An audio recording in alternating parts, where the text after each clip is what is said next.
This podcast is sponsored by RSA Rock and Metal Fans Facebook page. Hey, Caragh. Hey. Hello. How are you doing? I'm fine. I made it. Well done. Seriously, did I pronounce it correctly? You did, yes, Caragh. Fantastic, Caragh. Awesome.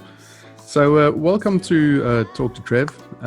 It's finally great to have a chat with you. Yeah, it's great to be here. Thanks for having me on. It's an absolute pleasure. So, Caragh, tell me, how did this all start for you, this whole sort of singing journey? Okay, so when I talk about this, I usually talk about it in two parts. So this is like my second time round. Right.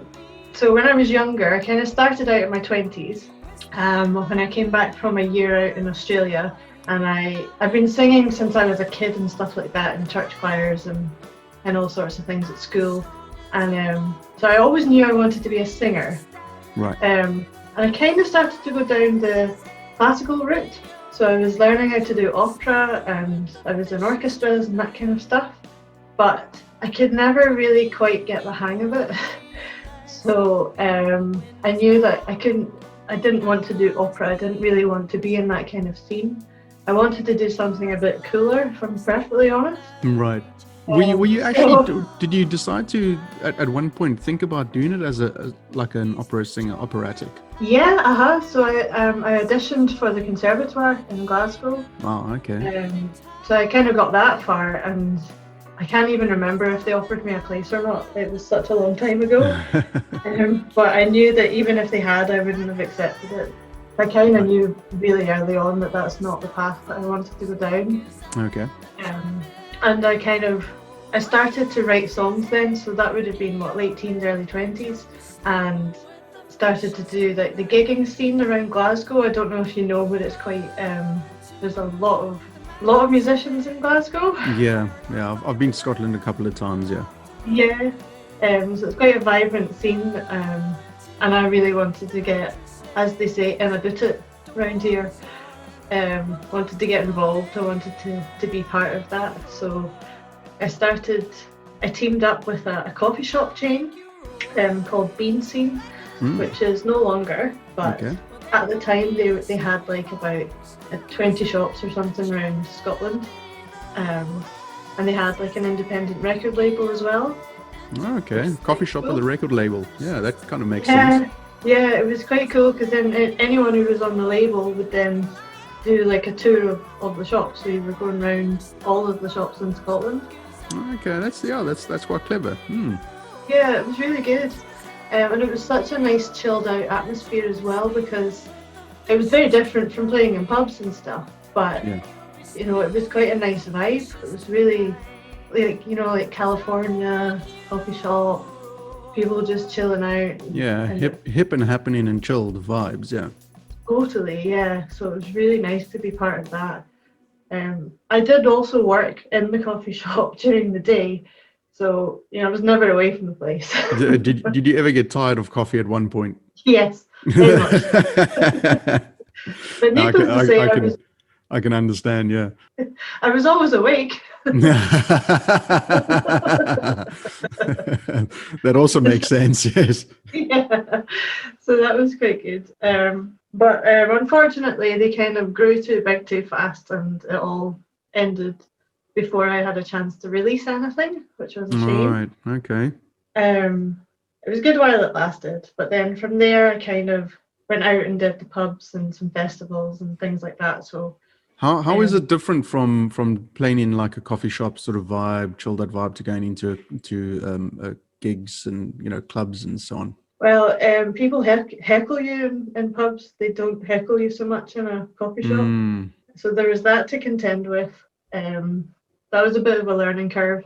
I guess you got to have really thick skin as well, just get on with it and not pay attention or give them the light of day. Well, that's the thing. I was thinking about this the other day, and it's true. Like, it was expected, as an artist, you were expected to have a thick skin, and you were expected just to take all of this sort of abuse in a way.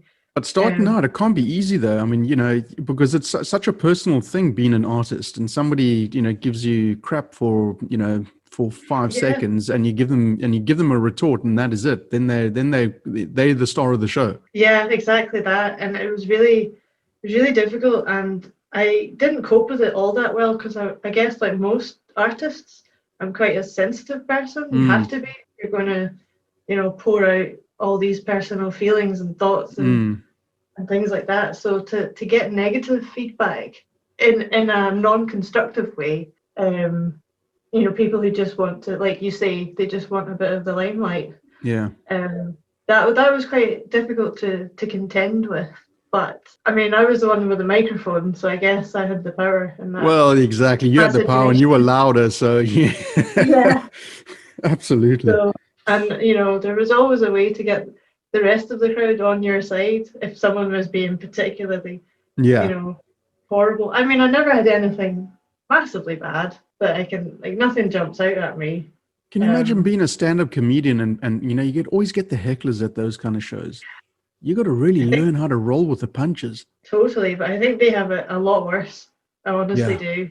Yeah, because there's always somebody who wants to be like I said, the star of the show, that wants to be the comedian. Totally, but I guess then they can just incorporate that into their show, and then make them the joke, and that's the skill. Yeah, I mean, the comedians can roll with it quite easily, a lot more easily, I think, and tell them to bugger off in no uncertain way. It's a bit more difficult when especially a female, standing on a stage, and you're telling someone to piss off. Do you find that is a thing, that because female-fronted or female singers get more crap from guys or other females, or is it a thing? Yeah, I would definitely say so. I mean, it's not so overt, I don't think. Maybe it is for some, but for me it wasn't quite as obvious. But some of the songs I write, some can be very, very quiet, and they were acceptable because you're a woman and you shouldn't be too loud. And then some are really loud, and I would just belt it out. Yeah. I'd maybe get a couple of comments like, "Oh wow, that was a bit much." Oh, I was really? like, "Oh well, what about the rock guy who was on like two bands ago who was screaming his head off? Is that okay?" What is the weirdest gig you've played? Oh, the weirdest gig. Yeah, I mean, if you're saying like you're following on from a rock singer that's been belting it out, and you come along with a beautiful ballad or something. Well, there's a bar in Edinburgh called Whistle Binky, and they had bands on and stuff, and they never had any kind of set theme, so there was no wasn't rock night or there was no reggae night. They would just have 3 or 4 bands on, one after the other. Right. And that was quite strange because Edinburgh crowds are a bit odd. Because you never know where you're going to get. They're not very reactive, I suppose. They don't give anything away. So if you think that actually I think I'm doing okay here, they just won't let you know. They just stand there with blank faces. So you're you have to ask them, everything okay? You could be opening up yourself to a whole world of trouble there. Yeah. It's you're having a good time? Nope. Yeah. Raise your hands or blink twice if everything is good. Blink twice, are you okay? Oh dear. So anyway, let's get back to your journey. Okay, let's we digress quite a bit here now. Yeah. So that was great, and I had a great time during my 20s. But I did a lot of that on my own. I had a band from now and then. Kind of, I didn't have a set band. It was just people I played with, kind of throughout my time, and which was wonderful and everything. But trying to do it by yourself, it got too much. It's not just a case of you can just write songs and put them out there. You have to start wearing all these different hats. You have to be the manager, you need to be the finance guy, you need to be the marketer, you need to be the social media guy. And I found it too much. I couldn't do it all by myself. You spread yourself too thin, and then you just you become too diluted. Totally, and it just it just wasn't fun anymore. And I wasn't getting as far as I wanted, I suppose. When you're young and you're ambitious, and you don't get to where you want to be as quick as you would like to, you start losing faith pretty quickly. So I kind of in a way burnt out, and I just stopped. Right, And okay. I kind of didn't really know what to do with myself. So I tried a couple of different careers after that.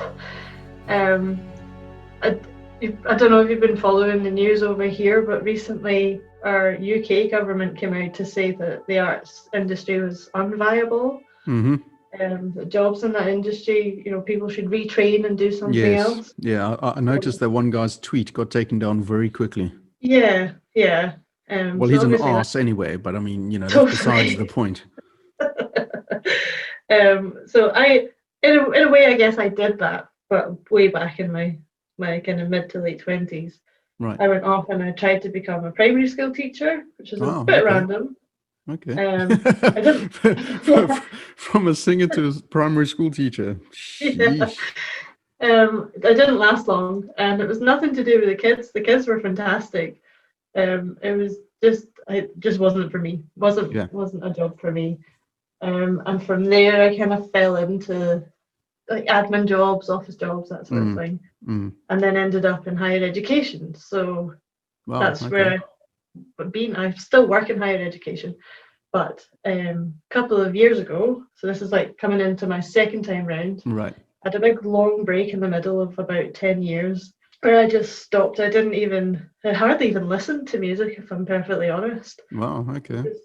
It became too painful because I loved it so much, and it didn't work out. So it was one of those like a breakup type thing where you have to just walk away from it. And then, so a couple of years ago, I got married, I had a family, we were moving house, and we were living with my parents at the time whilst we were renovating a house. It was pretty intense, and I was like, I need a couple of hours. Living with parents is never easy.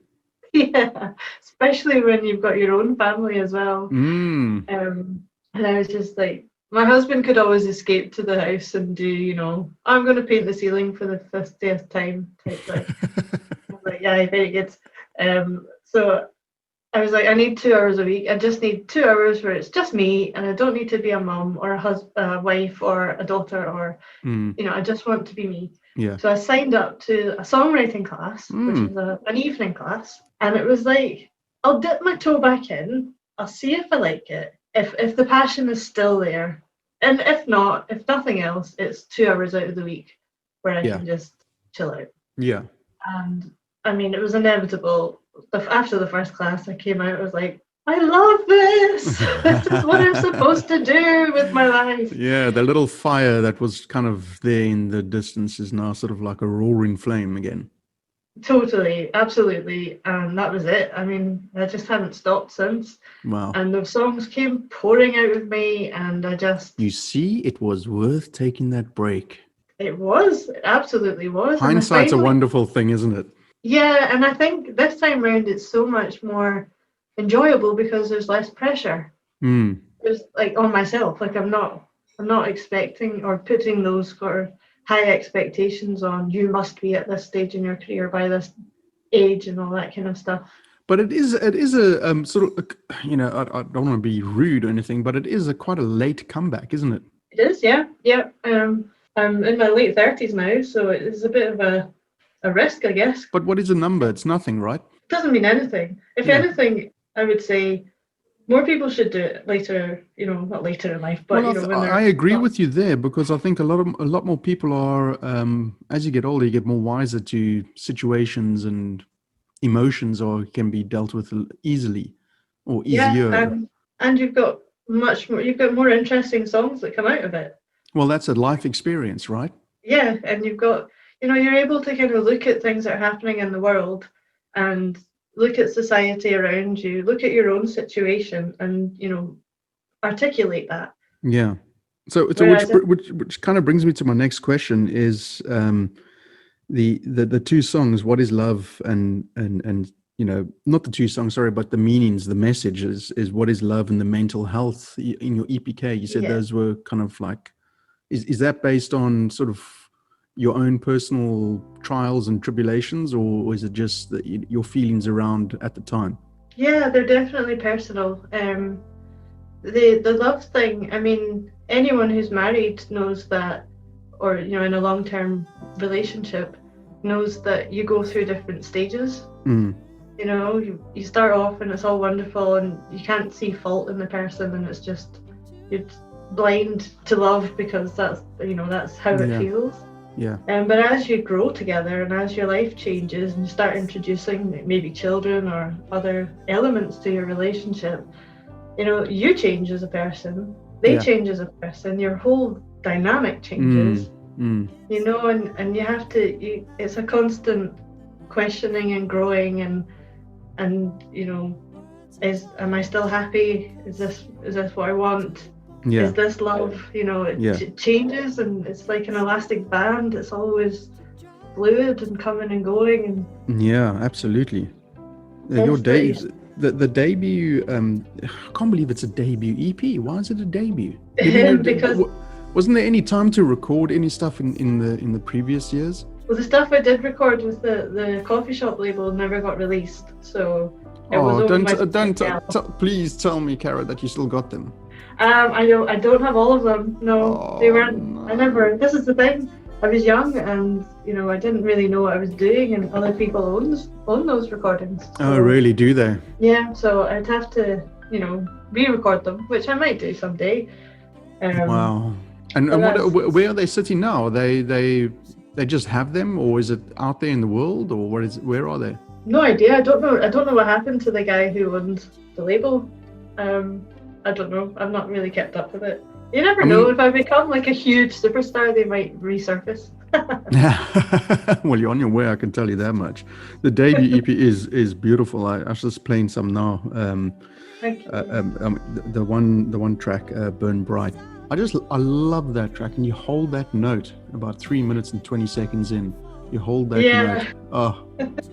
That's beautiful. my opera training. You see, now this is why as soon as you said that, I asked the question if you ever considered going down the operatic route, because it is, you hold that note so wonderfully. But how do you now go to Australia and you have a nice break, and then you come back from there and you decide to do this again? How do you retrain, or is it all just muscle memory? So I was a bit rusty when I first started again, I'm not gonna lie. But the memory's still there, the muscle memory's still there. I sang every day for a good 20 odd years, so it's definitely in my brain. And I sang every day to my child, and I've got another one on the way. So congratulations! Thank you. So touring is definitely out of the schedule then. It is anyway. Thanks to COVID, so I'm kind of good timing. You might as well have an addition to the family. Yeah, absolutely. So that's fantastic. Congratulations. Thank you so much. I'm really looking forward to that as well. Although boy, girl, do we know? No, don't know. We'll find out in February. Okay, fantastic. Oh wow, that's just around the corner. Yeah. Jeepers, 2020 has been a mad enough year. You're gonna have one hell of a 2021, eh? Oh yeah.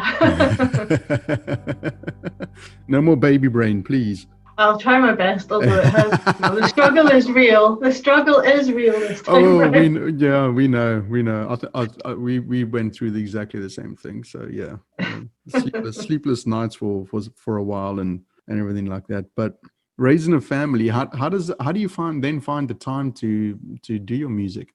Do you know, the weird thing is, I actually it's focused me a lot more having a family.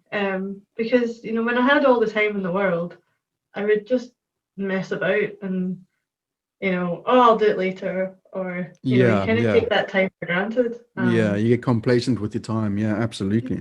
Yeah. So this time around, it's, your life is scheduled whether you want it to be or not when you've got kids. So I just kind of say, work it out with my husband and stuff like that. And I'm the kind of person who absolutely needs time to myself. Otherwise, I would just go insane. No, absolutely. I'm a natural introvert that way. No, absolutely. The show, the debut EP, when was that recorded? So it was recorded partly before we went into lockdown, right, and then second half was recorded remotely. So I did like my vocals and guitar at home and sent that off to my wonderful producers who did their magic in the studio. So what happened? What was the plan then before lockdown? For the music stuff. Yeah, I mean, obviously, you say that you recorded the show EP before lockdown and everything like that. So, what was the plan then for 2020? To be honest, I wanted to get some kind of release out there because I didn't have anything before, so that was my main priority. And because I've been out of the loop for so long in terms of live gigging, this was a way to get back into it. So initially my plan was just to take my time and to do an EP. I was, going between, should I do an EP? Should I just go for an album? And I thought, no, I'll stick with an EP because one, I don't have like a theme yet or a concept yet for an album. Yeah.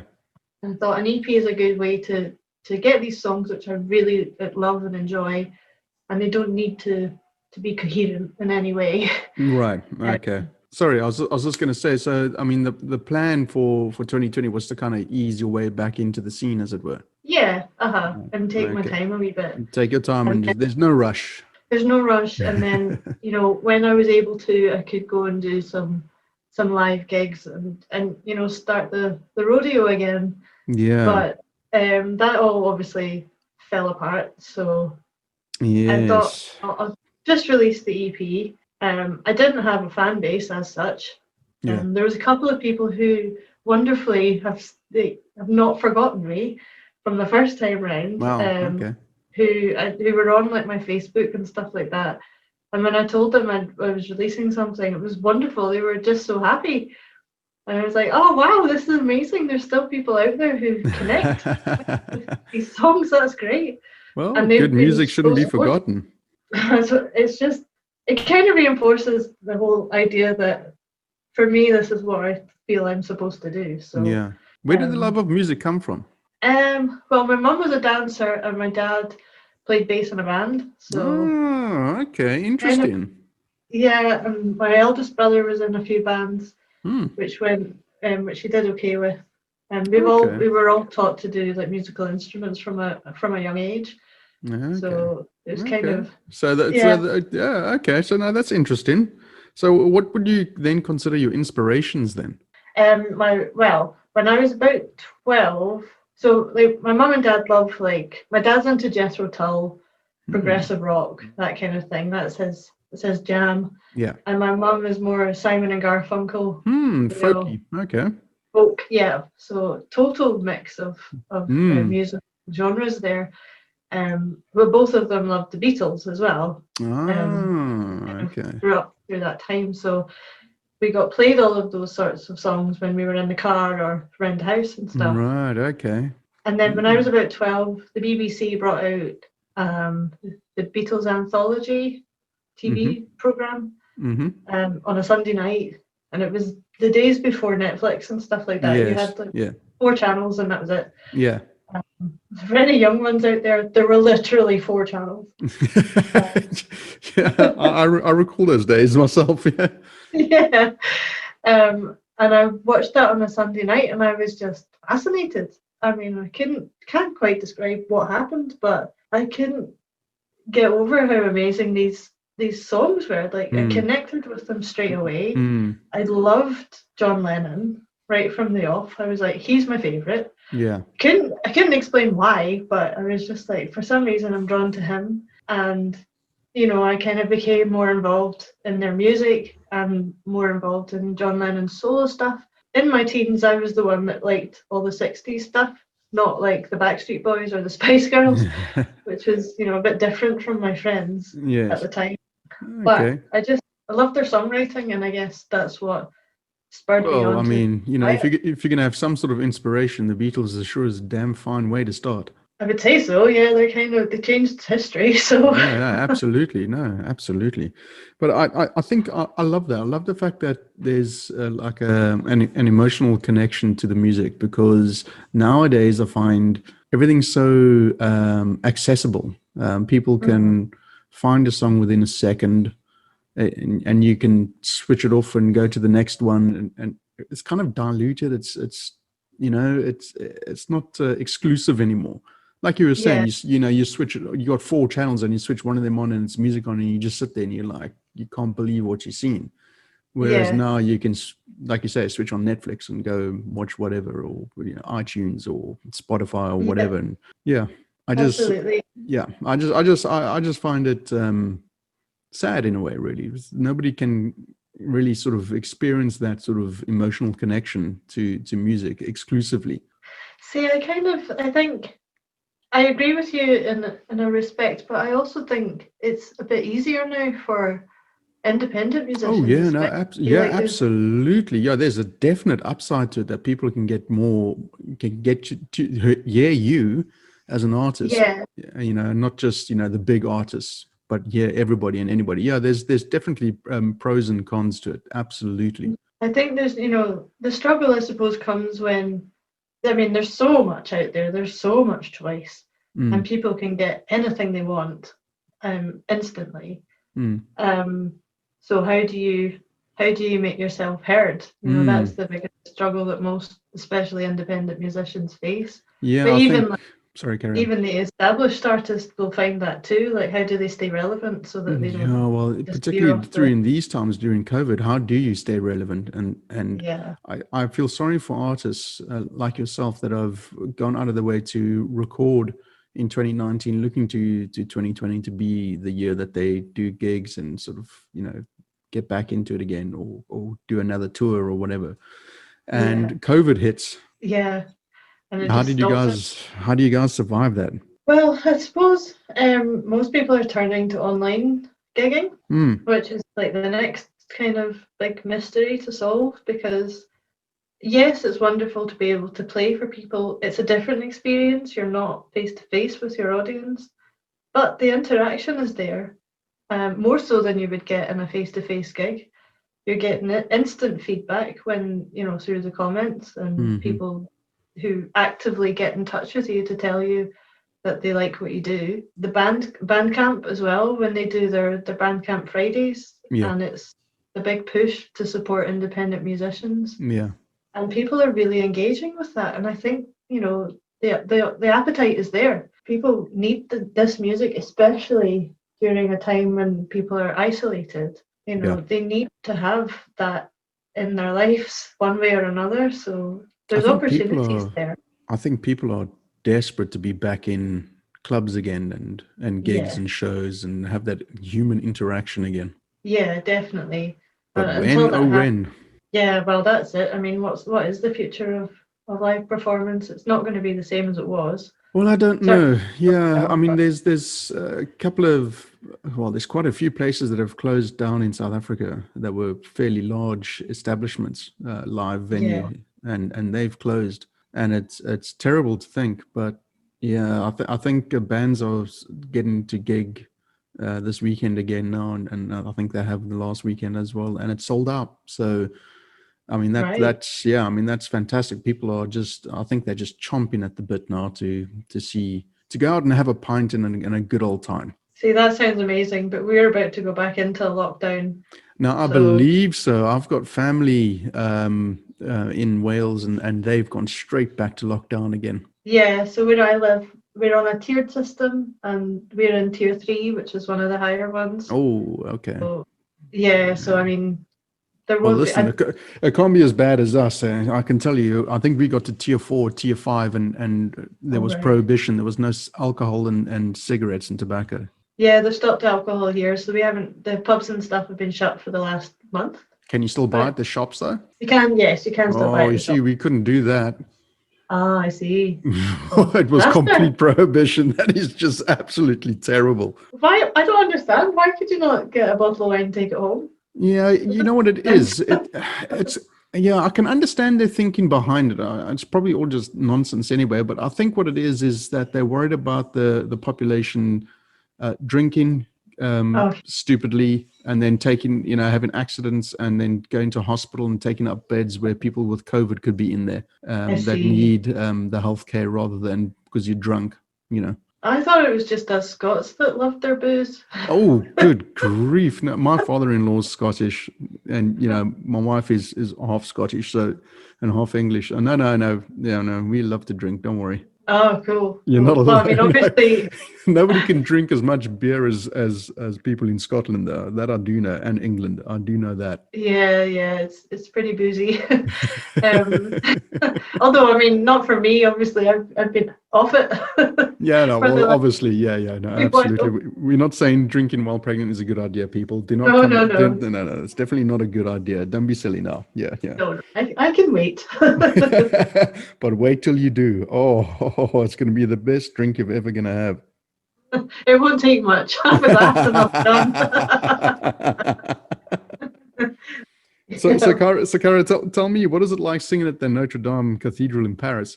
Oh, that was amazing. That was quite, bucket list moment, I would say. Yeah, Um, jeepers. Yeah, I was at school at the time, so I didn't really, at the I wouldn't have taken on how much of a privilege it was at the Yeah. time. But looking back, when I see, like, my mum's got a photograph of it in our house, and when I see it, I'm like, wow, I got that opportunity to sing, and it was in like the middle of the cathedral, Nice. and the tourists kind of come round you, so the whole choir was in the middle, and then they would come round and kind of watch and then go out the other side.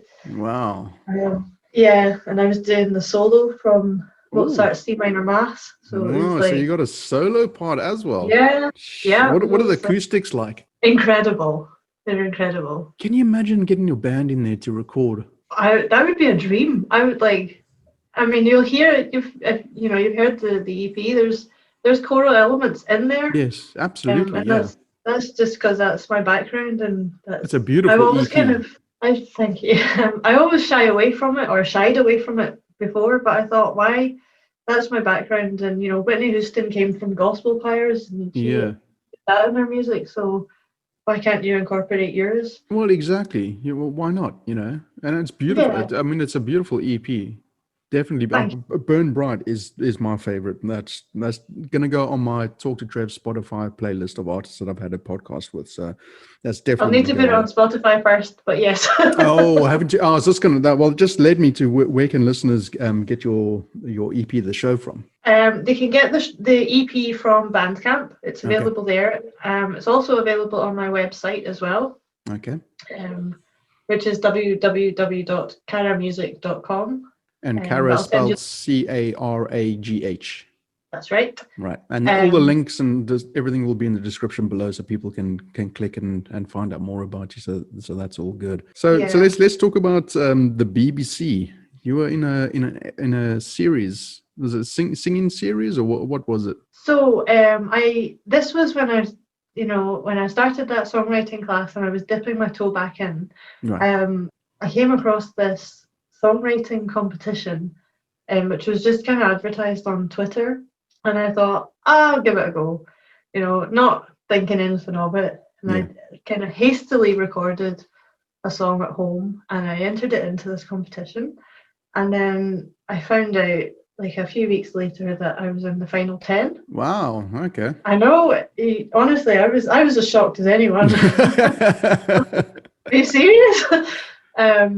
And then I got some feedback from the panel of judges, and I'd split them down the middle. So some of them didn't like it, right, and the other half really liked it. So it was a Marmite song, and one of the judges who really liked it passed it on to one of his producer friends at BBC Scotland, BBC Radio Scotland, and it was played on the Ian Anderson show, which is quite a popular show. Yeah, that was the very first time I'd heard myself on the radio. Wow. Which was amazing feeling. Well, I can tell you one thing. Best be prepared, because I think people are going to hear more of you. That's for sure. I hope so. That would be amazing. Yeah, well, thanks to Catherine of CJC Promotions. I'm going to get a couple of my mates who do some radio shows and so on, and Duzzy Clayton will be one of them. I'm sure you've probably spoken to him already, or if not, I'll get him to get in touch with you and get your music played on his SME Fusion radio. And that'll definitely be With you, wow. So what's going to happen then for the future for 2021? We know obviously you've got a baby on the way. So again, congratulations on that. So what's gonna happen then towards the latter part of 2021? Because I'd imagine you're going to take a fair 6 months off to acclimatize yourself back to baby brain. Yes, absolutely. Well, I'm kind of working full time at the minute until the end of the year. But I did plan on doing a wee short series of live streams. Okay. So anyone who signs up to the mailing list will get the news about that. And then I'll obviously post it on my socials as well. Okay. And then I'll take a break when the baby's born. But I won't be working. So at least I'll have, when I'm not being mum, I'll have some time to concentrate on building up. When you're not being Mama C, you're just going to be Caragh. Yeah, it's gonna be me.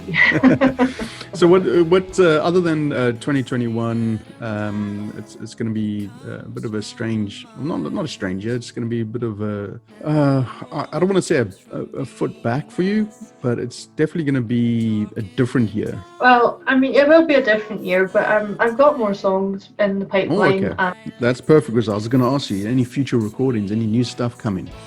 Absolutely. I've got like a bank of songs, and I'm currently learning how to record myself at home properly. Oh, so, good.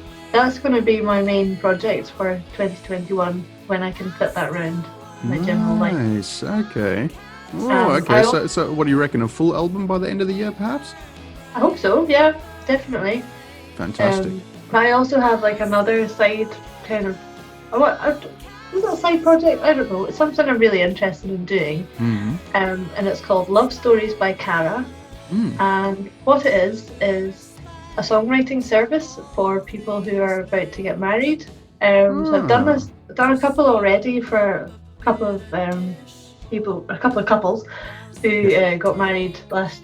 One got married last year. Mum was supposed to get married this year, but unfortunately they had to postpone. They tell me all about how they met and how they fell in love and what their story is, and then I put that into a song. Oh, that is so nice. Something personal. And they can use that for their first dance or in their ceremony. That's very nice. I love that. I mean, I think it's a wonderful thing just to spread a bit of joy, and especially these days. Yeah, no, absolutely. Listen, we need as much joy as possible to get through this the rest of the year. Potentially another 3 or 4 months into 2021 as well. Yeah, so all the details of that service are on my website. If anyone's looking to get married or wedding planning at the moment and they want something a bit more kind of intimate and special and tailored to them. There you go. Everything in the description below, all the links and everything. Well, Carrie, we're coming to the end of our conversation now. I'd just like to say that your EP is beautiful. It was very, very, that note that you hold in Burn Bright just got me. I was like, damn, that is it right there. That's the sweet spot. Thank you so much. I'm so glad you like it. Absolutely fantastic, and I certainly appreciate you taking the time out to chat, and I wish you all the very best with your singing career and also the new baby. Yay! Oh, that is so awesome, man. Congratulations again. And what are you hoping for? Well, I have a girl's name, so that would be helpful. I don't have a boy's name, so if anyone's got any suggestions, forward them on. Well, whatever it may be, let's just hope it's healthy and is a joy to you. Thank you so much, and thanks for having me. I've really enjoyed this. Absolute pleasure. Brilliant EP, and when you get that album done and dusted, give me a shot and we'll do this again. Oh, for sure. I'll be in touch. Absolutely, Caragh. Thank you so much for taking the time again. Thank you. Alrighty. Cheers. Okay, bye. Unconscious